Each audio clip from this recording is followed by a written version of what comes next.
ময়দানে যাব, আমার সঙ্গে তুমি যাবে, আল্লাহর কুতুবের কাছে নতুন করে কালেমা পড়বে, ওই জায়গায় তোমার নামটা ঘোষণা হবে। বললাম হ্যাঁ হ্যাঁ। বলে তাইলে তোমার বাবারে কি একটু ফোন দিয়া দিতে পারো?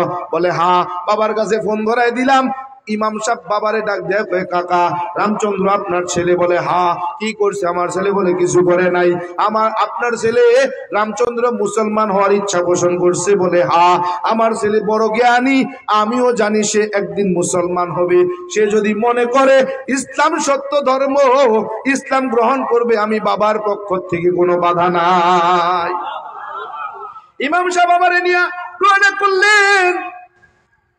হুজুরের বয়ান কেবল শেষ হয়েছে, মোনাজাত তুলবে, ঠিক এই জায়গায় বসায়া দিলেন।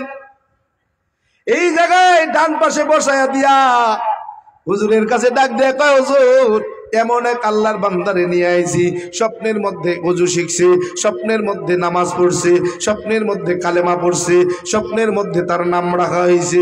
হুজুর স্বপ্নের বর্ণনা যা শুনছি, আমাদের নবীজি কালেমা পড়াইছে, আমাদের নবীজি নিজেই নাম রাখছে, আমাদের নবী নিজেই কালেমা পড়াইয়া মুসলমান বানাইয়া ফজরের নামাজের ইমামতি করছে, সে মুসল্লি হয়েছে। হুজুর ডাক দেয়া, কয় বেটা কি জন্য আসছ?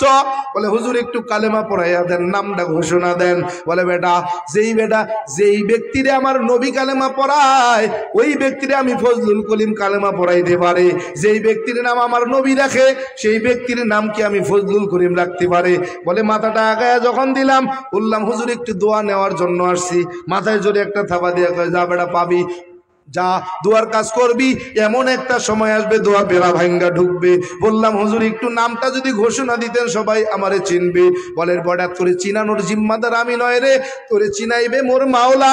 যা যা যা যা, চেনার মতো কাজ কর, এমন একটা সময় আসবে তুই কাউরে চেনো না, তোরে সবাই চিনবে।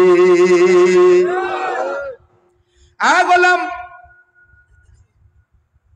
হিন্দু যুবকের ঘরে যদি নবী হাজির হয়, তোমার ঘরে কেন হয় না? তার মানে বোঝা যায় নিজেকে আশেকে রসুল দাবি করো, অন্তরে ইশক পাওয়া যায় না। আল্লাহ রসুল বলেন, মান আহাব্বা সুন্নতি ফাকাদ আহাব্বানি। আমাকে যদি তোমরা ভালোবাসতে চাও, আমার সুন্নতকে ভালোবাসো। যার শরীরে যত বেশি সুন্নত, তার ভিতরে আমার নবীর তত মোহাব্বত। সুন্নত নাই, সুন্নি দাবি করে আছে না একদল, সুন্নতের খোঁজ নাই, কয় আমি সুন্নি।